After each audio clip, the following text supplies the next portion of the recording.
सुलह हुदैबिया के बाद आखिरकार मुसलमानों ने अपनी अटेंशन यहूदियों की तरफ की, क्योंकि यहूदी हर टाइम मुसलमानों के खिलाफ कोई ना कोई साजिश जरूर कर रहे होते हैं। खंदक की लड़ाई भी इन्हीं यहूदियों ने शुरू कराई थी। हुदैबिया से पहले इन पर हमला करना इम्पॉसिबल था, क्योंकि अगर मुसलमान इन पर हमला करने का सोचते तो मक्का वाले मुसलमानों पर हमला कर सकते थे। हुदैबिया की एग्रीमेंट के बाद मक्का वालों से 10 साल तक कोई लड़ाई नहीं होनी थी, तो यहूदियों से जान छुड़ाने का ये बेस्ट टाइम था।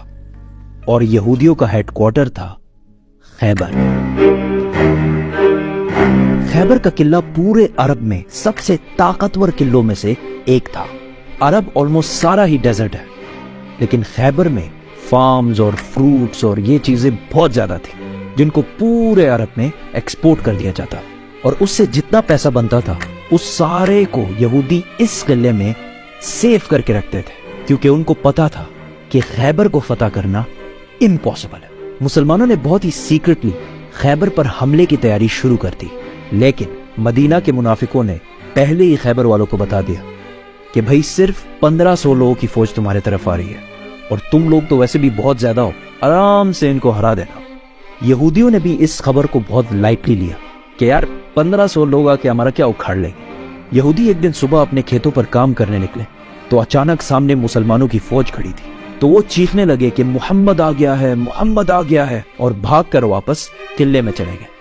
खैबर मदीना से ऑलमोस्ट 150 किलोमीटर दूर है, और अगर आज भी गाड़ी में जाए तो 2-2.5 घंटे लग जाते हैं। और खैबर के इस किले के 2 मेन हिस्से थे, एक हिस्से में 5 बड़े किले और दूसरे हिस्से में 3 किले थे। तो मुसलमानों ने पहला हमला खैबर के इस किले पे किया। पहला किला फतह करने की बहुत कोशिश के बावजूद कोई फायदा नहीं हुआ, तो रसूलुल्लाह सल्लल्लाहु अलैहि वसल्लम ने कहा कि कल मैं एक ऐसे आदमी को झंडा दूंगा, और झंडा देना मतलब एक ऐसे आदमी को लीडर बनाऊंगा जो अल्लाह और उसके रसूल सल्लल्लाहु अलैहि वसल्लम से मोहब्बत करता है, और अल्लाह और उसके रसूल उससे मोहब्बत करते हैं। सारे सहाबी इस उम्मीद में थे कि काश ये झंडा हमें मिल जाए। इवन हजरत उमर रज़ियल्लाहु ताला अन्हु ने कहा कि मैंने कभी भी जिंदगी में लीडरशिप की ख्वाहिश नहीं की सिवाय खैबर के इस दिन की। रसूलुल्लाह सल्लल्लाहु अलैहि वसल्लम ने सारे बड़े उम्र के सहाबा छोड़कर झंडा सिर्फ 29 ईयर ओल्ड अली बिन अबी तालिब के हाथ में दिया। तो हजरत अली ने खुश होकर कहा कि मैं आखिरी दम तक इनसे लड़ूंगा, लेकिन रसूलुल्लाह सल्लल्लाहु अलैहि वसल्लम ने कहा टेक इट इजी,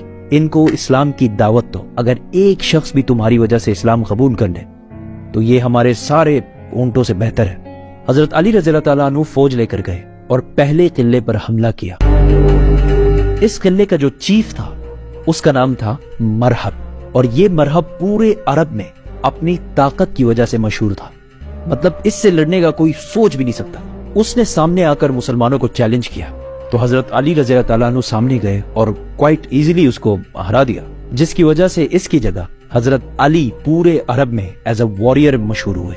इसी के साथ लड़ाई शुरू हुई, और काफी खतरनाक लड़ाई हुई, और यहूदी भी बहुत जोश से लड़ रहे थे, क्योंकि वो भी अहले किताब है, उनके लिए भी जन्नत, शहादत, ये सारे कॉन्सेप्ट्स तो हैं। जंग काफी देर तक चली, लेकिन आखिरकार यहूदी इस किले को खाली करके दूसरे किले में चले गए, और इस तरह खैबर का पहला किला फतह हो गया। 3 दिन तक मुसलमान इस दूसरे किले को फतह नहीं कर सके, क्योंकि अगेन यहूदियों ने बहुत सख्त लड़ाई की, बट आखिर वो ये किला भी छोड़कर 3rd किले की तरफ भाग गए। तीसरा किला भी बहुत दिनों तक फतह नहीं हो सका, और मुसलमान हैरान थे कि हमने तो इनके सारे खाने पीने के रास्ते बंद कर दिए, फिर भी ये बाहर आके लड़ क्यों नहीं रहे। कि एक दिन एक यहूदी जासूस जो मुसलमानों के लिए जासूसी करता था, उसने आके बताया कि खैबर के ये किले बहुत पुराने हैं, और यहूदियों ने इन किलों के नीचे सीक्रेट रास्ते बनाए हुए हैं, और इन रास्तों को यूज करके वो इस जगह से पानी किले के अंदर ला रहे हैं। तो मुसलमानों ने जाके वो रास्ता बंद कर दिया, और कुछ ही देर बाद यहूदी किले से बाहर निकल गए और मुसलमानों से लड़ने लगे। और जो भी सहाबा से आकर सामने लड़ता है तो उनके साथ क्या होता है। 3 किले फतह करने के बाद 4था किला भी मुसलमानों ने इसी तरह आसानी से फतह कर लिया, और यहूदी 4थे किले को भी छोड़कर 5वें और आखिरी किले की तरफ चले गए। 5वां किला फतह करना इम्पॉसिबल था, क्योंकि ये एक पहाड़ के ऊपर बना हुआ था, और जो भी इसके पास जाता यहूदी उसको तीर मार मार के भगा देते। इसीलिए यहूदियों ने अपने औरतों और बच्चों को भी इसी किले में रखा था, और यहूदियों का सारा माल, गोल्ड, सिल्वर, एवरीथिंग, सारा कुछ इसी किले में पड़ा हुआ था।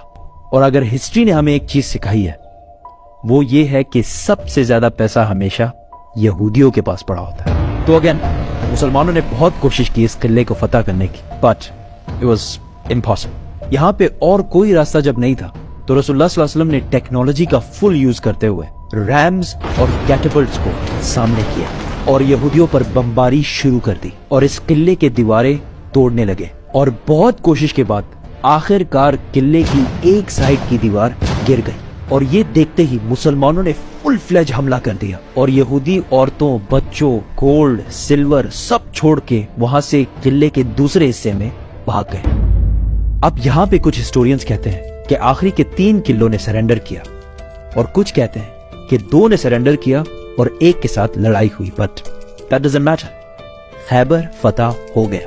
آخر یہودیوں نے سخت لڑائی کے بعد سرنڈر کر دیا اور رسول اللہ صلی اللہ علیہ وسلم نے ان سب کو معاف کر دیا. لیکن خیبر میں جتنا بھی فوڈ اور فروٹس کی پروڈکشن ہوتی ہے اس کا ہاف مسلمانوں کو دینا ہوگا, جس پر یہودیوں نے خوشی سے ایگری کیا. خیبر سے مسلمانوں کو اتنا گولڈ اور اتنا پیسہ ملا کہ ایسا ہو کہ آج پاکستان میں اچانک تیل ڈسکور ہو جائے اور سارا کچھ بدل جائے. ایون حضرت عمر رضی اللہ تعالیٰ عنہ نے کہا کہ ہجرت کے 7 سال بعد پہلی بار خیبر میں ہم نے پیٹ بھر کر کھانا کھایا. جو مسلمان مکہ سے ہجرت کر کے مدینہ آئے تھے ان سب نے اپنے مدینہ کے بھائیوں کو پیسے واپس کر دیے. خیبر کی اس جیت نے مسلمانوں کو ایک غریب کمیونٹی سے عرب کی سب سے پاورفل اور رچ کمیونٹیز میں سے بنا دیا. اب یہاں پہ ایک کوشچن ہے, عرب میں اتنے یہودی آئے کہاں سے اور مکہ میں تو ایک بھی یہودی نہیں تھا. سارے یہودی مدینہ اور اس کے سائڈ سائڈ میں کیوں رہتے تھے؟ یہ 1000 سال پرانی کہانی ہے. سبسکرائب.